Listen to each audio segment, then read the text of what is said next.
Bonjour à tous, on se retrouve finalement plus rapidement que prévu, même si je suis à l'étranger. Je me suis dit que ça serait bien de vous faire une petite vidéo et j'ai pensé à une vidéo qui serait différente de celle que je fais d'habitude. Depuis qu'on est gamin, on peut se l'avouer, on adore les histoires de fantômes. On adore les histoires de fantômes, pas parce qu'on a envie de comprendre, mais on les adore parce qu'elles nous font frissonner. On adore avoir ces petites histoires-là qui nous apportent le petit frisson dans le dos qui fait ouh. Et voilà, c'est ce qu'on va faire ce soir. Je vais vous raconter mes histoires personnelles, les histoires paranormales qui me sont arrivées hors enquête, c'est-à-dire dans ma vie quotidienne, celles que je n'ai pas pu expliquer et que je n'ai pas envie d'expliquer. Je suis juste là pour vous raconter ces histoires et pour vous apporter ce petit frisson. Alors, on laisse le cerveau au repos et juste on écoute les histoires. Il y a des personnes qui ne sont pas au courant de ces histoires, des personnes qui me sont proches. Ma mère la première, maman, tu vas découvrir certaines histoires, je t'embrasse très fort. Bah oui, parce que finalement, je suis comme tout le monde. Il m'est arrivé parfois des histoires tellement dingues que j'ai même pas osé en parler à mon entourage. Vous êtes prêts? Éteignez la lumière. Mettez-vous sous la couette. C'est parti. La première histoire s'appelle La Bonne Aventure. J'étais adolescente et j'étais dans le bus de ville. Alors, il faut savoir que moi, depuis petite, on me reproche d'être un peu lunaire, d'être toujours dans la lune. Sur mes bulletins scolaires, c'était tout le temps écrit et tout le temps dans la lune. C'est vraiment un de mes plus gros défauts. Et il m'arrive parfois, justement, quand je suis dans la rue ou dans les transports en commun, de fixer quelqu'un. Mais pas de le fixer parce que j'ai envie de le regarder, mais juste parce que je suis dans la lune. Et donc là, je suis dans ce bus qui fait monter des passagers à un des arrêts de bus. Et sans faire exprès, je fixe quelqu'un qui est à l'extérieur du bus, donc sur le quai, mais je me rends vraiment pas compte, je me rends compte au bout de quelques secondes.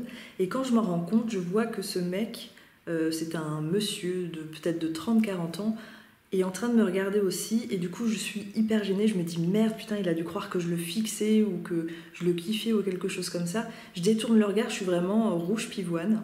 Et le bus part et je vois que le mec est encore en train de me fixer, je me fais merde, oh là là putain, et je suis vraiment contente que le bus parte, je suis soulagée. Le bus fait plusieurs mètres et il s'arrête plus loin, à l'arrêt de bus juste après. Et là, qui je vois devant les portes? Le mec que je fixais donc à l'arrêt juste avant. Je pense que comme dans un cartoon, je dois avoir la mâchoire qui se décroche et qui tombe sur le sol parce que je suis tellement choquée, je ne comprends pas ce qui vient de se passer. C'est-à-dire que le bus, qui était le seul bus sur la route, a tracé. Il n'y a personne qui nous a doublés. C'est une voie de bus uniquement, donc il n'y a pas de voiture. J'ai vu ce mec, encore là, le bus, j'étais dans le bus qui partait, je voyais ce mec sur le quai.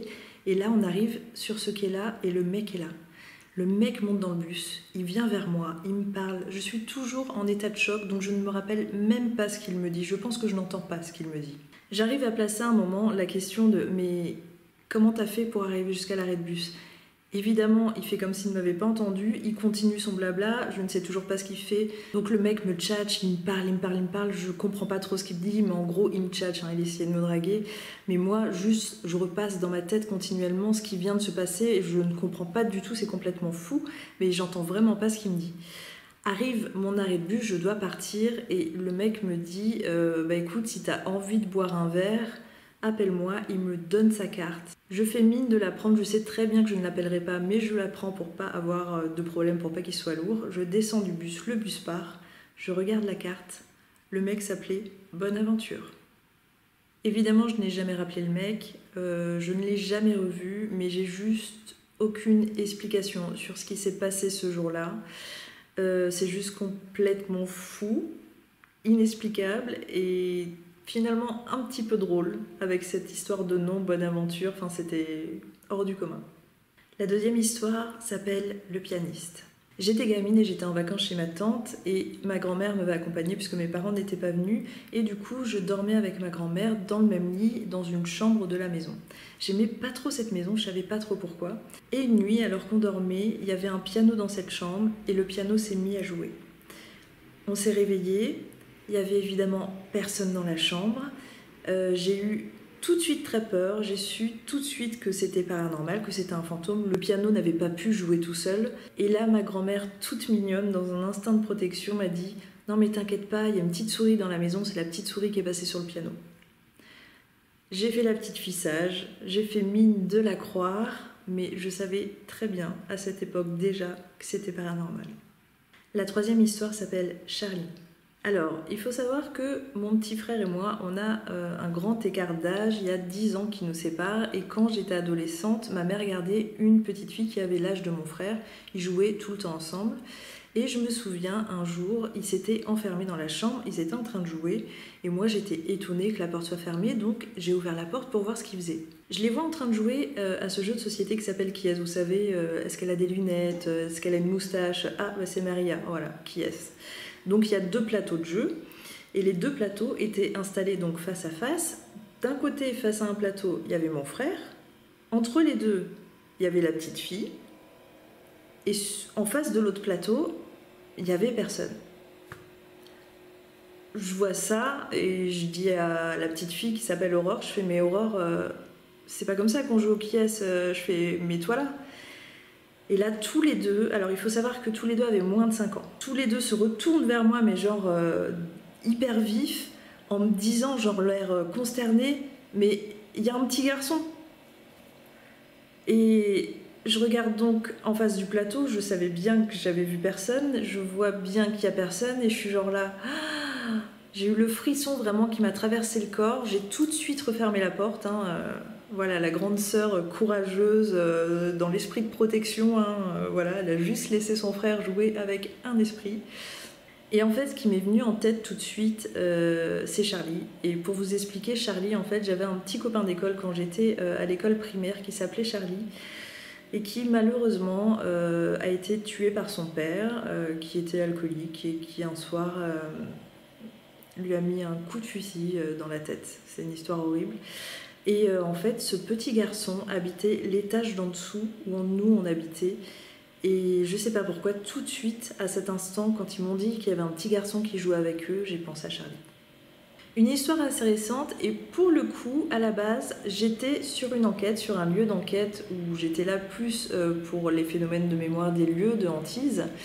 Mais il s'est passé quelque chose d'autre au moment où on était en train de faire l'enquête, et c'est quelque chose plus du côté de l'ufologie, qui a été assez étrange. En fait, on était dans un lieu qui se trouve en Normandie, un lieu plutôt ouvert sur l'extérieur, donc à ce moment-là, donc j'étais avec mon frère, on est à l'extérieur, on est en train de vérifier quelque chose parce qu'on avait entendu du bruit, puis finalement il n'y avait absolument rien. Et donc on retourne dans la pièce principale où on voulait enquêter, et puis là je vois le ciel. Alors moi, il faut savoir que je suis complètement fascinée par les étoiles.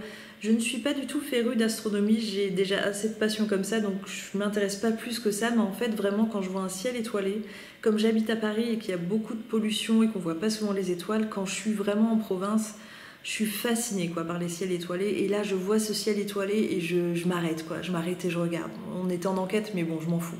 Et là, même si je m'y connais vraiment pas en astronomie, je vois des étoiles qui me paraissent vraiment trop bizarres. 3 étoiles plus lumineuses que les autres, parfaitement alignées. Elles faisaient une ligne et il y avait genre des espaces, enfin c'était vraiment très mathématique, trop étrange, j'avais jamais vu ça. J'interpelle mon frère, je lui fais c'est pas trop bizarre franchement ces étoiles, enfin t'as déjà vu ça? Il me dit non, et du coup on regarde tous les deux, et là il y a un nuage qui passe, donc toutes ces étoiles à ce moment-là disparaissent, mais c'est un petit nuage donc il passe assez vite, et là les 3 lumières, donc moi je pensais que c'était des étoiles, mais du coup les 3 lumières sont cette fois-ci en triangle, donc celle du milieu est passée au-dessus, on a un triangle, et là je fais ok, what the fuck, donc là on est vraiment sur un truc étrange quoi. Et là d'un coup elles disparaissent, vraiment elles se fondent dans la nuit quoi. Il n'y a pas eu un truc brutal, des fois j'entends des histoires d'ufologie où ça part d'un coup, ou je sais pas, ça fait des phénomènes étranges. Là non, ça s'est juste fondu dans la nuit, alors que toutes les autres étoiles étaient bien visibles. Là, il n'y avait pas de nuages à ce moment-là, elles ont juste disparu. Et il n'y a rien eu de plus, mais franchement, c'est l'une des choses les plus étranges que j'ai vues dans le ciel, et ça concerne plus donc du coup l'ufologie. Alors je sais que ça peut arriver à pas mal de personnes.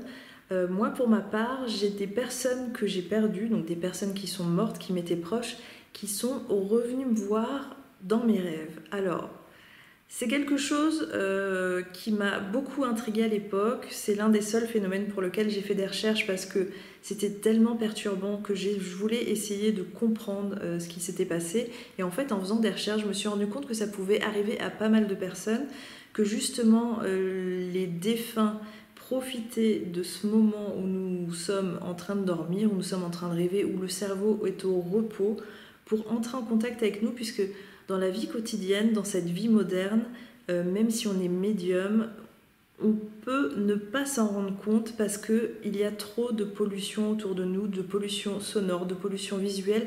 On n'arrive pas à se concentrer sur ce qui est anormal. Et du coup, parfois, on a peut-être des messages de défunts qui n'arrivent pas jusqu'à la logique et qui ne nous interpellent pas. Et souvent, du coup, j'ai vu ça dans des témoignages, les défunts utilisent cette méthode-là de venir dans nos rêves pour nous passer des messages. Et moi, c'est donc ce qui m'est arrivé. Et moi, je sais que je suis quelqu'un d'hyperactif. Je suis tout le temps en train de penser, de réfléchir à plein de trucs. Je suis jamais au repos. Je suis quelqu'un qui ne sait pas du tout méditer. Et du coup, le seul moment, en effet, où je suis au calme, eh bien, c'est quand je dors. La première expérience que j'ai eue, c'était donc avec mon grand-père qui venait de mourir. Ça m'avait beaucoup perturbée. C'était la première personne que je perdais. Et du coup, j'étais extrêmement triste. Et je me souviens que quelques jours plus tard, donc je dormais, j'étais dans ma chambre. Et c'était vraiment extrêmement bizarre parce que du coup, c'était pour moi pas du tout un rêve. Ce qui se passe, c'est que dans mon rêve, je suis désolée, je fais les guillemets moches, mais c'est pas un rêve, mais j'ai pas d'autres termes. Je suis dans un coin de ma chambre et je suis en train de me regarder dormir. Et c'est-à-dire que ce que je vois, c'est exactement ce qui se passe. C'est-à-dire c'est ma position, c'est ma chambre, tout est à l'état actuel. C'est vraiment l'instant T. Et là, donc, j'observe la scène du coin de la chambre et j'entends mon portable sonner. Alors, il faut savoir que comme beaucoup de monde, apparemment, j'ai la phobie du téléphone. J'ai beau avoir des portables depuis que j'ai l'âge de 17 ans, je ne décroche jamais mon portable parce que ça me fait une peur bleue, je ne l'explique pas trop. Et du coup, là, on est en pleine nuit, je suis en train de dormir, mon portable sonne, mais pour une raison X, je me vois me lever de mon lit pour aller décrocher. Pourtant, j'ai extrêmement peur puisque là, en fait, la vision que j'ai donc de moi dans la coin de la chambre revient cette fois-ci dans la vision de moi qui se lève du lit. C'est un petit peu difficile à expliquer, hein, c'est un petit peu la Matrix.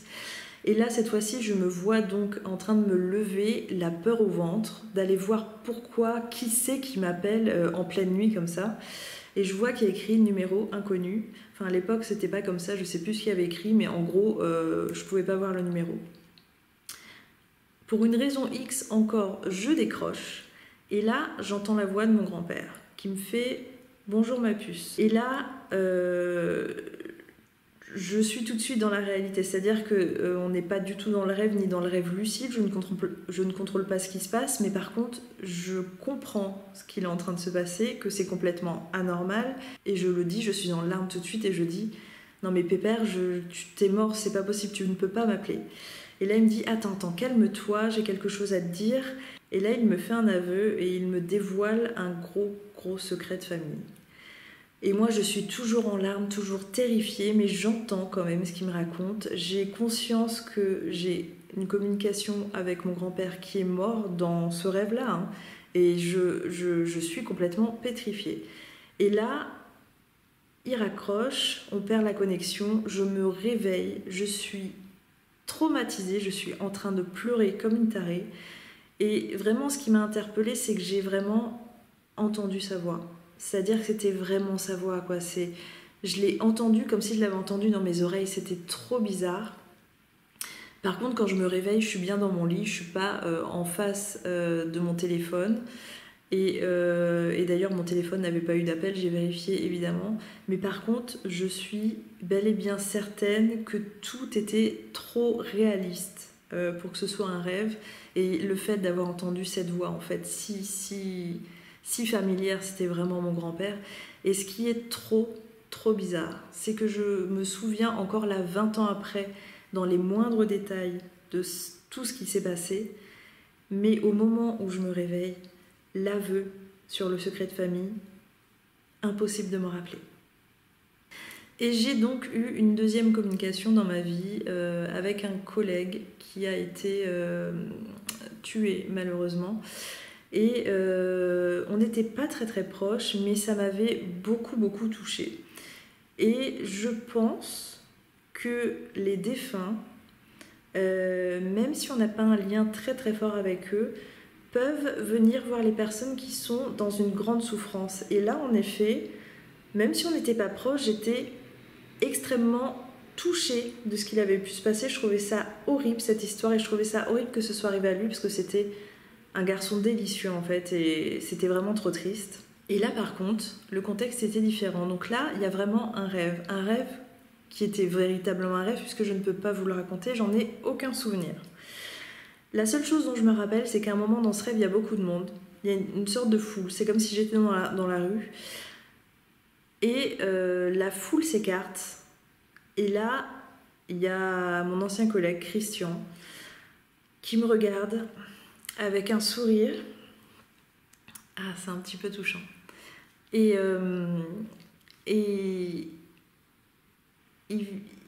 juste, en fait, il y a quelques secondes qui se passent où moi, comme c'est mes yeux, en fait, je me vois pas dans le rêve, c'est vraiment mon regard.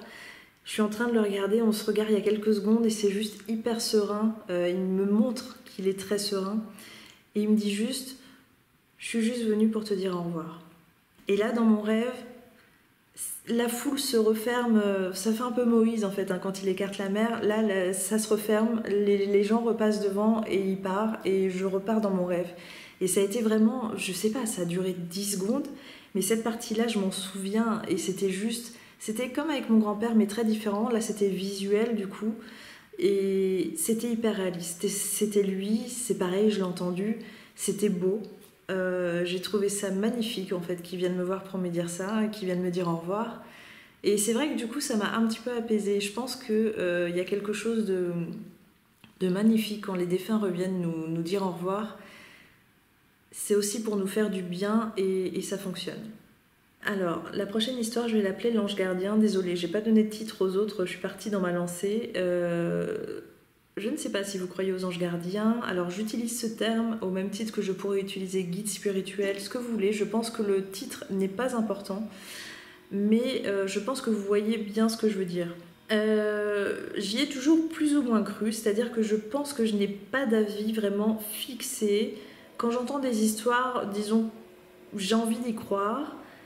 Mais vraiment, moi, dans ma vie, il y a des choses qui me font dire que oui, bien sûr, ça existe, et que moi, mon ange gardien, ou mes anges gardiens, mais je pense en tout cas à un, sont absolument fabuleux. Je pense que dans ma vie, j'ai failli mourir 3 fois. C'est très étrange à dire, hein, et je pense que certainement beaucoup de monde peut le dire, sans avoir forcément eu de gros accidents ou autre chose. Vraiment des événements qui auraient pu mal finir et qui auraient pu me mener à la mort. Et justement, j'ai vécu 3 histoires où il y a eu un dénouement incroyable qui m'a permis de me sortir de ces situations et de me sauver la peau. Et ces dénouements étaient vraiment très étranges et très mystérieux.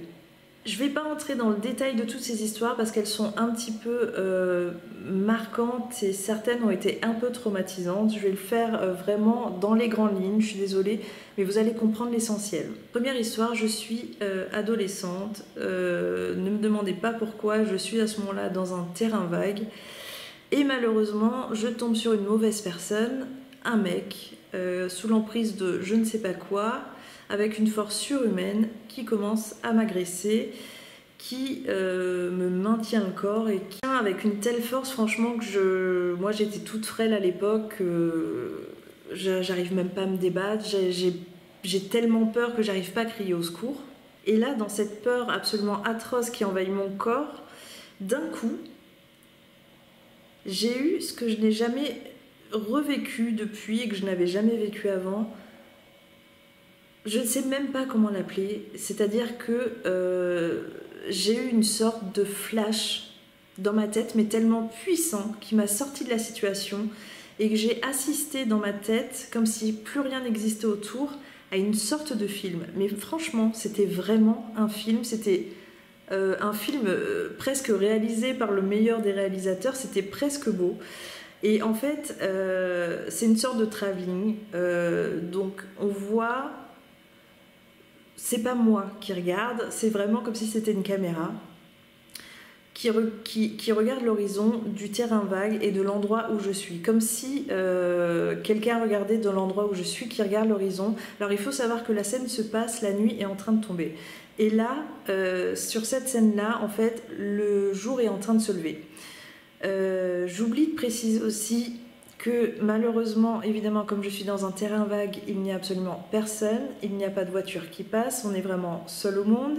Et que du coup, sur ce flash que j'ai, c'est pareil, il n'y a personne, mais on voit juste le soleil se lever, c'est très très beau, le ciel est très beau.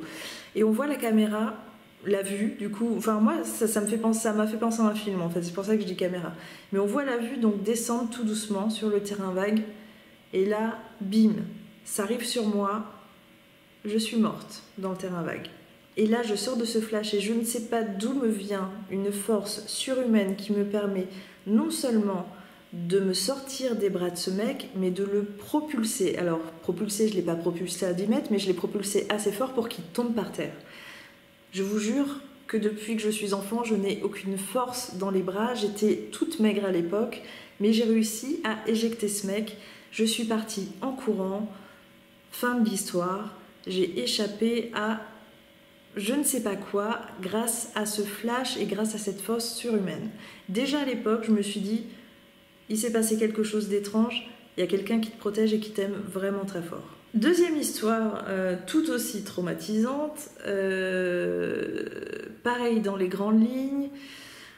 Je m'étais séparée de mon ex-compagnon, on vivait toujours sous le même toit et par chance on avait à l'époque une grande maison, ce qui me permettait justement le temps de trouver un appartement pour partir, de dormir dans une autre chambre, mais ça se passait vraiment très mal, il n'acceptait pas la séparation, il devenait violent dans les paroles, jusqu'à un jour me dire j'ai envie de te tuer.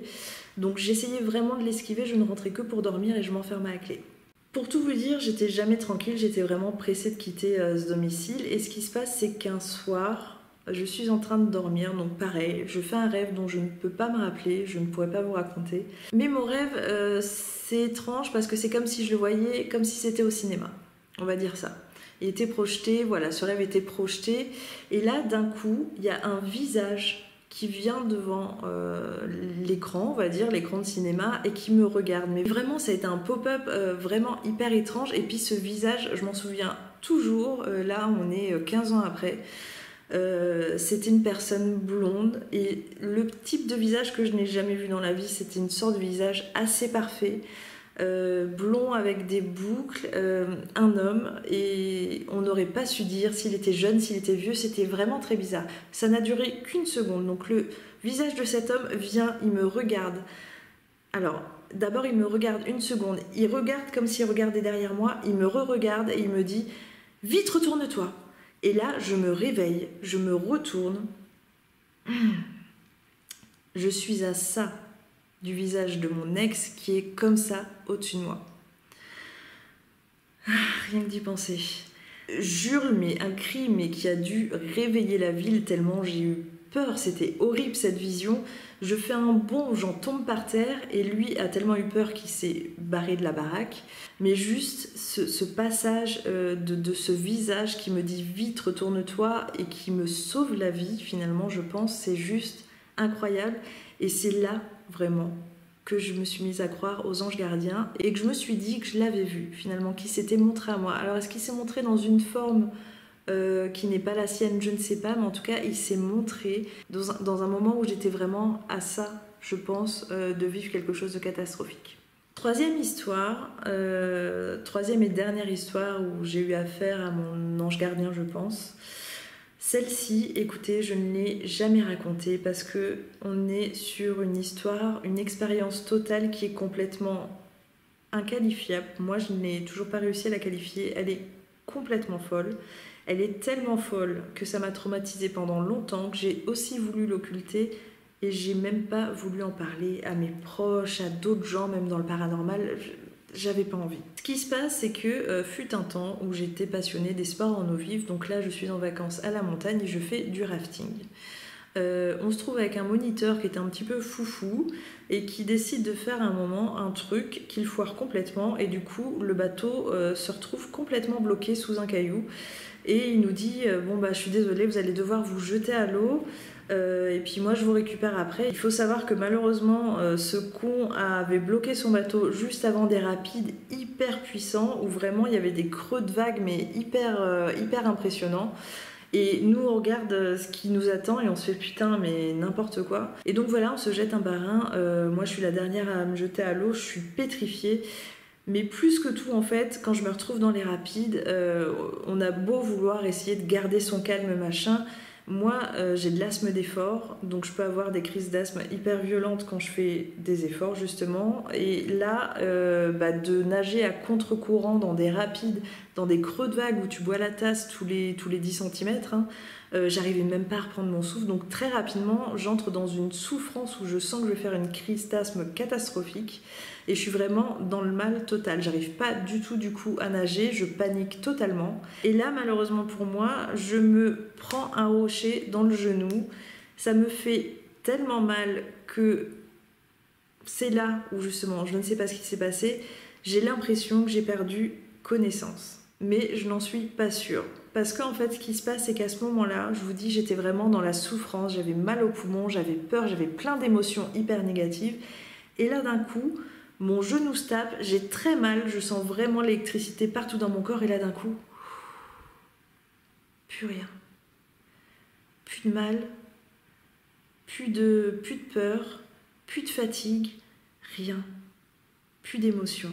Le néant, plus de bruit, plus de chaos, c'était incroyable. Et là d'un coup, donc ça dure, je sais pas, quelques secondes, allez, on va dire 2 secondes, parce que franchement là sur ce coup, la notion du temps, elle est impossible. Et j'ai dans ma tête des images qui défilent comme des photos, mais j'ai l'impression que vraiment toute ma vie défile. Mais très très vite, mais malgré tout, même si ça va vite, j'arrive à revoir tous les instants. Et à chaque fois qu'une image apparaît, je me rappelle. Là tout de suite, je pourrais même pas vous dire, mais c'est vraiment depuis ma naissance. Et la dernière image, c'est le visage de mon père. Et après ça, les images disparaissent, c'est comme si elles se désintègrent comme ça. Et moi, je me vois... Putain, là ça va être trop bizarre et ça va être trop dur à expliquer. Et là, je me vois au fond de la rivière, flottant dans l'eau, dans une grande sérénité. L'image est presque belle, j'ai vraiment les cheveux comme ça, enfin c'est très très beau. Et je suis juste en train de flotter, de nager au fond de l'eau, comme ça, très sereine. Et donc, ma vision, c'est de me voir sous l'eau, d'accord ? Je vois, donc moi, sous l'eau, qui lève la tête. Là, à ce moment-là, j'ai le regard qui vient à la place de moi qui est en train de flotter sous l'eau et qui lève la tête. Et je vois donc à travers l'eau, on va dire, d'en dessous, j'arrive à voir les reflets du soleil. Enfin, c'est un peu étrange. Je vois vraiment comme si j'étais sous l'eau.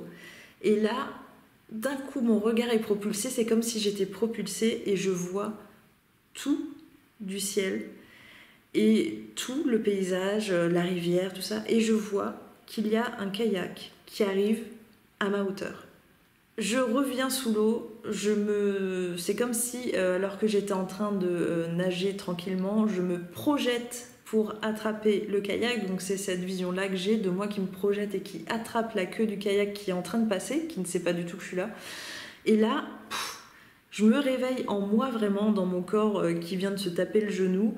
Je suis comme ça en train de tenir la queue du kayak, de pas comprendre ce qui s'est passé. Et je suis accrochée à ce kayak, à ce kayakiste qui ne se retournera jamais, qui s'est bien rendu compte que je suis accrochée au kayak puisqu'il me dépose sur la berge et qui repart. Ça déjà, cette scène, elle est totalement improbable pour moi. C'est-à-dire que le mec, il m'a redéposé sur la berge, il s'est jamais retourné pour me montrer son visage ou pour me dire ça va, machin, manin. Juste, il a fait tac, tac, il est parti. C'est incroyable. Et donc, avec ce que j'ai vécu avant, cette vision, alors, il y en a certains qui vont peut-être dire EMI, donc expérience de mort imminente. Honnêtement, je ne sais pas du tout, parce que j'ai l'impression que pour avoir des expériences de mort imminente, il faut quand même être dans le coma. Je ne sais pas si être simplement inconscient, ça suffit. Mais du coup, je ne sais pas, j'arrive pas à la qualifier. J'ai vraiment vécu ce truc hors norme. Je suis sortie de l'eau, j'étais traumatisée par ce que je venais de vivre. Je pleurais vraiment, mais comme une dingue. Donc là, j'ai le genou en vrac, je retrouve le groupe. Eux, apparemment, se sont éclatés. Ouais, c'était génial, machin, nanan. Donc ça, déjà, ça m'a refroidi. J'ai même pas eu envie d'en parler. Moi, j'étais en train de pleurer toute seule dans mon rafting. Eux, ils étaient complètement morts de rire. Et à partir de là, j'ai même pas eu envie d'en parler à quiconque. Donc j'ai gardé cette expérience pour moi et je ne sais pas quoi en faire. La dernière histoire, elle va être un petit peu longue, ça va être la plus longue puisqu'il y a plusieurs histoires qui vont se rejoindre, puisque tout se rassemble. Et le titre, ça va être « Les fantômes que l'on crée ». Alors vous allez vous dire, mais pourquoi elle dit qu'on crée des fantômes? Ça va être l'objet d'une vidéo, justement. Ça sera ma prochaine vidéo où on va étudier ce sujet et cette grande question de « est-ce que finalement on ne se crée pas des fantômes ?» Je vous donne pas la réponse maintenant, mais quoi qu'il en soit, c'est une grande question qu'on se pose à plusieurs, puisqu'on m'a déjà posé cette question, qui est parfois de se dire que, imaginons, on s'intéresse au paranormal, ou on est en train de regarder un documentaire sur le paranormal, ou en train de lire un livre, et d'un coup il va se passer un truc chez nous. Et de se dire, mais c'est trop bizarre, pourquoi à ce moment-là, pile quand on est en train de parler d'histoire ou de machin nanan, il se passe un truc, est-ce qu'on n'est pas en train de créer des fantômes? Moi, ce que j'ai toujours répondu jusque maintenant, je fais juste un aparté, hein, désolé, c'est que je pense qu'il n'y a pas de juste réponse. Il est possible dans un premier temps que du coup de parler d'histoire ou d'être un petit peu en train de lire une histoire, d'avoir un peu le frisson comme ça, on ait tendance au moindre bruit à voir des fantômes partout, possiblement. Je pense aussi, dans d'autres cas, qu'il est possible qu'on soit justement plus à l'écoute, plus à l'affût, puisque je le dis et je le répète, on vit dans un monde où il est impossible de discerner ce qui est paranormal et ce qui est normal, tellement on est entouré de bruit, de choses qui bougent et de tout en permanence. C'est très très dur de faire la part des choses. Et moi, je vous dis moi-même, malgré tout ce que je vis au quotidien, si en pleine journée je vois un livre tomber, mais même tomber de façon un peu étrange, je vais le prendre, je vais le remettre et je vais continuer ma vie. Je pense qu'on a tous à peu près les mêmes réactions. Quand on n'est pas justement dans la configuration paranormale, enquête, tout ça machin, et qu'on est dans la vie normale, je crois qu'on n'a pas du tout envie de ces histoires de fantômes et qu'on va plus les normaliser. Et justement, quand on se met dans cet état un petit peu paranormal et qu'on a envie de tout ça, peut-être qu'on se concentre plus sur ces phénomènes et qu'on les voit plus finalement. Bref, il est temps de vous raconter cette histoire. Il faut savoir qu'à cette époque, justement, c'était le grand moment où je me lançais enfin vraiment dans le paranormal, dans les recherches. J'allais vraiment sur le terrain, je commençais à voyager, je commençais à rédiger mon blog. Et à cette époque, je vivais dans une colocation. Et ce qui s'est passé, c'est qu'à partir du moment où j'ai été vraiment active dans le milieu du paranormal, notre appartement a été hanté. Est-ce qu'on a créé des fantômes? Je ne sais pas. Quoi qu'il en soit, tous les phénomènes que je vais vous raconter sont arrivés à tous les membres de la colocation. Par exemple, il y a un de mes colocataires qui a vécu plusieurs histoires. Alors lui, c'est marrant parce que c'était tout le temps sous la douche, donc je pense qu'il a tiré cette entité, on va dire, parce que pour le coup, c'est une entité. Sous la douche, il y avait quelque chose peut-être de sexy, je ne sais pas. Je me rappelle de la première histoire, on était que tous les deux dans l'appartement, moi je regardais la télé dans ma chambre, lui était donc sous la douche, et d'un coup il vient, il ouvre la porte dans un grand fracas de ma chambre avec sa petite serviette, la mousse partout, il fait quoi, qu'est-ce qu'il y a? Je le regarde, je fais mais quoi, comment ça quoi, qu'est-ce qu'il y a? Il fait mais t'arrêtes pas de tambouriner à la porte de la salle de bain, je t'ai dit que j'étais sous la douche et tu continues de tambouriner, qu'est-ce qu'il y a, qu'est-ce que tu veux, c'est urgent? Je fais non mais je n'ai pas du tout tambouriné sur la porte. Je fais arrête de me prendre pour un con. Je fais t'étais presque en train de défoncer la porte. Je lui dis je te jure je suis là en train de regarder la télé, je n'ai pas bougé et notre autre coloc il est pas là, il y a que nous deux à la maison donc je sais pas, t'as peut-être entendu les voisins. Là je vois qu'il me croit parce que franchement on pouvait pas faire autrement dans mon visage et dans tout ce qui se passait dans mon corps, je pense que c'était clair et je le vois repartir blanc comme un linge. Et après, je lui ai redemandé du coup ce qui s'était passé quand il a eu fini de se doucher. Et il m'a dit qu'en effet, il avait commencé à entendre taper à la porte, donc doucement. Et puis insister. Et il me dit, je fais très bien la différence entre le bruit chez les voisins et la porte de la salle de bain. Il fait là, ça tapait vraiment la porte de la salle de bain. Et ce qui est étrange, c'est que moi, j'avais beau regarder la télé, c'est vrai que c'était un petit peu fort, mais j'ai pas du tout entendu que ça tapait à la porte.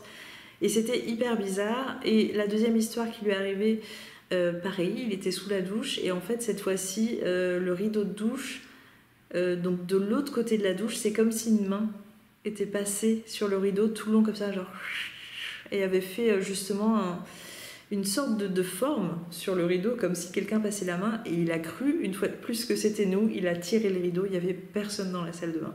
À mon autre coloc, il est aussi arrivé quelque chose, mais on va dire que lui était plus dans la blague. Il était tranquille dans le salon.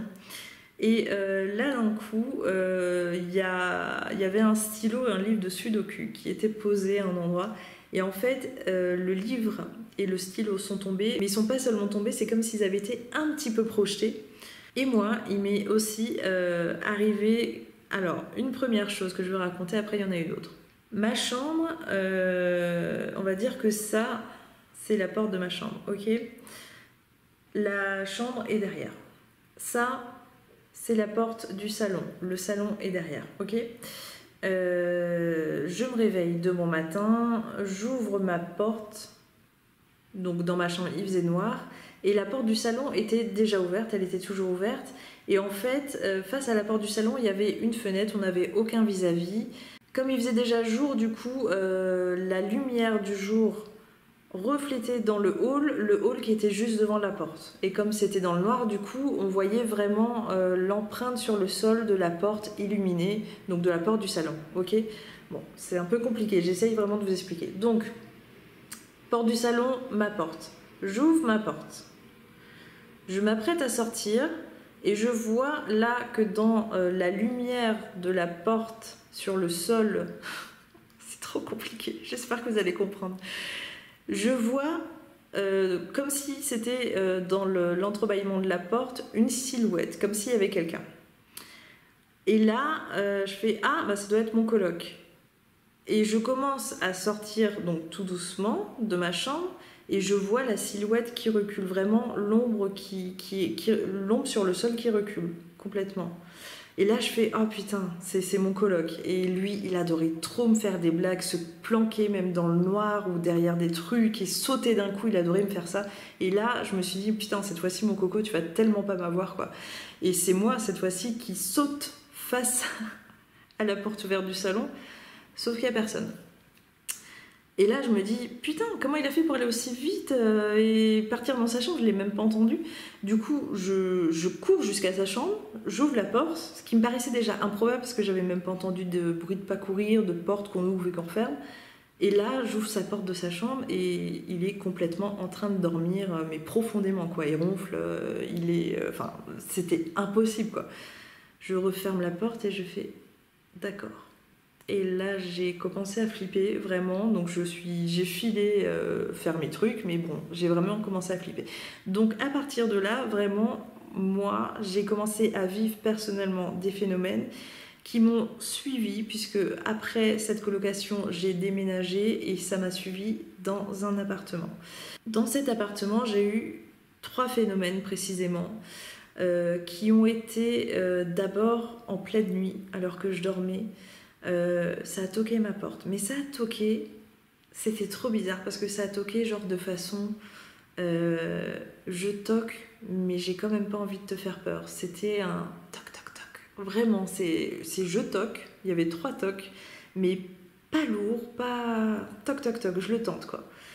Et là, pleine nuit, je suis en train de dormir, je me dis putain mais qui toque à ma porte quoi, jamais les gens font ça en fait. Je me glisse tout doucement, j'avais pas trop envie qu'on entende que je sois là, pour regarder sous la porte parce que on va dire que j'avais cette chance, c'est qu'il y avait un petit bâillement sous la porte comme ça qui me permettait de voir s'il y avait la lumière ou pas, parce qu'en fait dans mon couloir c'est la lumière qui s'enclenche quand il y a vraiment les gens qui passent devant. Et là en fait, la lumière ne s'était pas enclenchée. Il faisait noir total, ce qui veut dire que la lumière n'avait pas détecté de personne. Donc comme je n'avais pas d'œil de bœuf, je ne suis pas allée ouvrir la porte, hein, je suis pas folle, mais j'ai jamais trop su ce qui s'était passé cette nuit-là. Il y a eu un deuxième phénomène qui était aussi assez étrange. Je dormais, une fois de plus, je pense que cette entité décidément ne voulait pas me laisser dormir. C'était pas une... J'arrive pas à savoir si c'était une entité cool. C'était une entité hyper curieuse, vous allez comprendre avec le troisième phénomène. Mais des fois j'ai l'impression qu'elle était un petit peu agaçante. En tout cas pour ce phénomène-là, c'est ce qui s'est passé.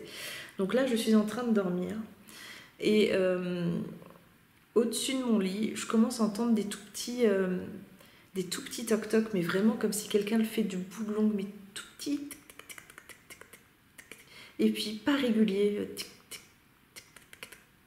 Alors, au début, je me dis, ouais, il y a peut-être une bête et tout. Je regarde comme c'était pas totalement noir, je vois qu'il n'y a pas de bête, je fais putain, merde et tout. Mais en même temps, le son était très étrange, c'est comme s'il venait de l'intérieur du mur. Et ça continue, mais vraiment, ça commence à aller crescendo en fait. Et de plus en plus fort jusqu'à ce qu'à un moment, ça tape vraiment dans le mur. Et là, ça m'a fait tellement peur, ça m'a glacé le sang, j'ai sauté du lit pour allumer. Et cette scène qui avait dû durer en tout, je pense, 10 minutes depuis le début où ça avait toqué tout doucement, d'un coup, plus un bruit, le fait que j'allume la lumière. J'ai eu du mal à rééteindre, d'ailleurs je n'ai pas rééteint, j'ai dormi avec la lumière parce que j'ai eu extrêmement peur. Et ce qui s'est passé, c'est que le lendemain, j'ai réessayé de reproduire le bruit, que ce soit aussi bien moi du haut du mur ou de ma salle de bain de l'autre côté, et impossible à faire. Il y a des personnes qui m'avaient dit oui, c'était peut-être les tuyaux, machin, oui. Bon. C'est vrai qu'il y a toujours des histoires de tuyaux hein, dans le paranormal, mais là pour le coup c'est un bruit que je n'avais jamais entendu de ma vie et que je n'ai jamais entendu par la suite sur tout le temps où j'ai vécu dans cet appart. Donc je ne pense pas que c'était la tuyauterie, mais c'était franchement hyper étrange. Et le dernier phénomène est donc toujours dans les phénomènes d'ombre. Je suis pas en train de dormir cette fois-ci, je suis en train de regarder la télé et vraiment je fixe la télé et en fait la pièce était petite mais je vais essayer quand même de vous la décrire. Donc moi je suis comme si j'étais appuyée comme ça, la télé est en face, à côté de la télé il y a une fenêtre qui n'avait pas de lumière puisque le rideau était fermé. Sur le côté j'avais une armoire et après j'avais le couloir qui partait tout de suite, genre 1 mètre après moi, qui partait sur la droite et qui donnait sur la salle de bain et ensuite sur la porte d'entrée. Et là je regarde la télé mais je suis attirée sur le côté, j'ai cette sensation étrange, vous savez qu'on a de temps en temps quand on se sent hyper observé, qu'il y a quelqu'un qui nous regarde et putain je me sens observée et tout de suite en fait j'ai le réflexe de tourner la tête. Je tourne la tête d'un coup en fait, c'est-à-dire que j'ai pas pris le temps de la tourner et là je vois cette ombre projetée sur le mur à droite d'une ombre, c'est comme s'il y avait quelqu'un qui me regardait du mur comme ça un petit peu curieux et du coup j'ai vu cette ombre au moment où j'ai tourné la tête partir complètement. Mais c'est très étrange ce phénomène parce que c'était vraiment une ombre projetée, j'ai pas vu une silhouette matérialisée en noir, j'ai vraiment vu une ombre projetée sur le mur. Et si vous vous intéressez aux ombres projetées, eh bien c'est projeté de quelque part par rapport à la lumière. Alors sur le coup, bon, j'ai bien vu cette ombre, j'ai bien vu que c'était trop étrange, j'ai attendu un petit peu pour voir s'il y avait du bruit, s'il y avait quelque chose, il n'y avait rien. Je me suis déplacée quand même pour voir s'il n'y avait pas quelqu'un, mais je savais bien qu'il n'y avait personne dans ma maison. Il n'y avait personne. J'ai posé 1 ou 2 questions, j'ai pas eu de réponse. Et en fait, après, voilà, l'enquêtrice, j'ai essayé de reproduire vraiment ce geste, mais mon ombre, moi, à l'endroit où j'étais, et de toute façon, je ne bougeais pas, j'étais immobile, j'étais en train de regarder la télé. C'était impossible, mon ombre n'était pas du tout projetée sur ce mur-là. Donc, j'ai vraiment vu l'ombre d'une entité. Mais ce qui est trop étrange, c'est que cette entité, je ne pouvais pas la voir, mais je voyais son ombre. Donc, c'est vraiment trop bizarre. Et voilà, ça a été vraiment le pompon et je pense peut-être, parce que justement je l'ai enfin vu, eh bien cette entité n'est plus revenue. À partir de là, les phénomènes se sont arrêtés. Et en tout et pour tout, je pense que ça a duré 1 an, tous les phénomènes que je vous dis. Donc c'était pas récurrent non plus, mais il y a eu ces gros phénomènes sur 1 an à partir du moment où je me suis vraiment intéressée au paranormal. Alors, est-ce que ces phénomènes, on les a créés, ou est-ce qu'on les a attirés, ou est-ce que finalement on en a été plus conscient parce que moi justement j'étais dans le paranormal? C'est la grande question. Quoi qu'il en soit, c'était vraiment cohérent avec le fait que je commence vraiment mes recherches en profondeur dans le paranormal. Allez, une dernière petite histoire pour la route et après je vous laisse aller au lit. Cette histoire, je vais l'appeler La voix dans l'oreille. À l'époque, pareil, où je faisais toutes mes recherches, où j'étais vraiment hyper active, je m'étais inscrite sur un forum. Alors cette fois-ci, j'avais été plutôt bien accueillie. C'était le forum de Michel Laurence, qui est donc une médium qui est assez intéressante, si vous voulez regarder ce qu'elle fait. Et du coup, je m'intéressais beaucoup à son parcours et surtout à toutes les histoires qu'elle racontait, tous ces phénomènes qu'elle vivait en tant que médium. Et elle, justement, elle est spécialisée aussi dans la mémoire des lieux, donc elle peut complètement, en tant que médium, aller dans un lieu, on lui dit absolument rien, elle vous raconte toute l'histoire, tout ce qui s'est passé, simplement en touchant les murs ou les objets. Enfin, je trouve ça complètement fascinant. Et moi, j'étais vraiment, à cette époque, très, très cartésienne. Même si je croyais au paranormal, moi je suis assez... j'intellectualise un petit peu trop les choses et j'ai toujours envie de comprendre, c'est mon problème. Alors j'ai forcément changé depuis que je suis dans le paranormal parce que j'ai bien compris que la compréhension c'était pas ça dans notre milieu. Mais quoi qu'il arrive, à cette époque-là en tout cas, quand je suis inscrite sur ce forum, j'ai envie de comprendre les choses. Et là, Michel Laurence commençait à raconter une histoire où elle racontait que voilà, ce jour-là, elle sortait de la salle de bain et qu'il y avait une entité qui l'attendait et que ça l'avait surpris et que des fois ça l'énerve parce qu'elle a beau avoir appris à se fermer, à s'ouvrir, des fois quand même elle se fait surprendre et puis il y a une entité dans sa chambre qui lui parle et puis voilà, elle est dans un moment où elle n'avait pas envie d'être dérangée, donc c'est hyper intrusif. Et moi quand même, je lui fais... Comment ça, il y avait une entité dans ta chambre, enfin, je veux dire, tu la voyais dans ta tête, tu la voyais vraiment non, je la voyais vraiment, elle était là, comme si je te voyais toi, je la voyais. Là, ok. Bon, enfin, on est en train d'écrire, mais vraiment, moi, derrière mon écran, je suis là, ok. Et après, elle fait, comme elle disait que cette entité, donc après, elle lui avait parlé et avait vraiment besoin d'aide, je fais, mais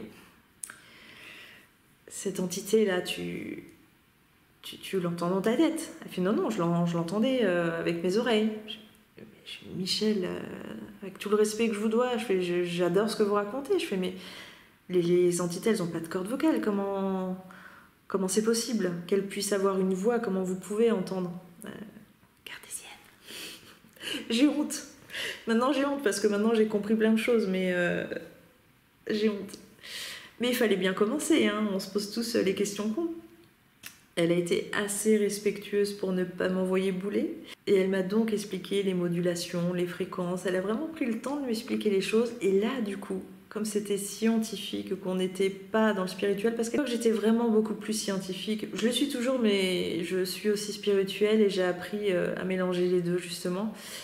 Mais vraiment, je l'admire pour avoir respecté, on va dire, la petite conne que j'étais à l'époque.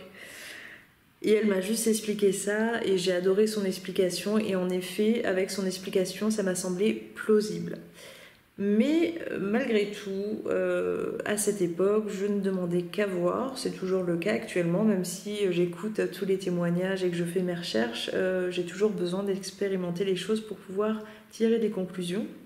J'oublie complètement cette histoire, je me souviens que c'était quelques jours plus tard, je suis chez moi, tranquille, seule, sans un bruit, en train de lire. Je rigole parce que c'est vraiment... Ce qui m'arrivait, c'est l'ironie du sort et c'est vraiment pour moi la punition. Et je vous jure que depuis, j'ai tellement compris. J'ai tellement compris. Je suis en train de lire, donc je suis tranquille. Pas un bruit, je suis concentrée dans mon livre. Et là, vraiment, d'un coup, dans mon oreille droite, je m'en souviens comme si c'était hier, J'ai une voix qui explose, attention, c'est très important. Tous les termes que j'utilise, voix qui explose, et je vais revenir après là-dessus, et qui me dit si on peut parler. Donc j'entends cette voix que par contre je ne pourrais pas dire si c'était un homme ou une femme, c'est ça qui est trop bizarre, mais par contre j'entends distinctement cette voix. Et ça me fait tellement peur, tellement peur, parce que j'étais tellement concentrée dans mon livre, il y avait tellement pas un bruit autour de moi que je fais un bond, je tombe par terre et du coup je me retourne et je vois non, il n'y a personne. J'ai cru vraiment que quelqu'un était rentré chez moi et m'avait parlé d'un coup dans l'oreille, mais non, il n'y a personne. Et là je suis en état de choc et j'avais un frisson, un putain de frisson qui était sur ma peau là jusqu'aux oreilles, qui montrait bien, mais juste à cet endroit-là, là, qui montrait bien qu'il y avait quelque chose qui s'était passé, en tout cas au niveau de mon oreille. J'ai eu du mal à me remettre à ce moment-là de ce qui s'était passé parce que c'était l'un des trucs les plus effrayants, je pense, que j'ai vécu parce que je m'y attendais vraiment pas, j'étais pas en condition pour ça. Et du coup, quand j'y ai repensé un petit peu après, j'ai essayé de mûrir le truc, je me suis rendu compte que finalement, ce son, ça n'avait pas explosé comme si quelqu'un avait parlé à côté de moi. C'est vraiment comme si une bulle était entrée dans mon oreille, avait explosé et avait laissé émerger un son et que je l'avais entendu. En tout cas, ce phénomène m'a fait comprendre plusieurs choses. Déjà, j'ai réussi à comprendre ce que vivait Michel Laurence. 2, j'ai compris qu'il fallait que je ferme un petit peu ma gueule. Et 3, j'ai compris qu'il fallait que je m'ouvre un petit peu plus et que j'arrête d'être aussi cartésienne. Et du coup, à partir de là, c'est vrai que j'ai commencé un petit peu à changer et plus je me suis ouverte et plus je me suis rendu compte que plein de choses étaient certes incompréhensibles, mais en tout cas présentes. Voilà, c'est fini pour les petites histoires de fantômes. J'en ai d'autres en stock, si jamais il y avait une deuxième édition. N'hésitez pas vous aussi à me mettre en commentaire vos petites histoires de fantômes. Il est l'heure d'aller dormir maintenant. Bonne nuit. Est-ce que vous allez faire de beaux rêves? Je ne sais pas. En tout cas, je vous dis à bientôt pour une nouvelle vidéo. Je vous embrasse.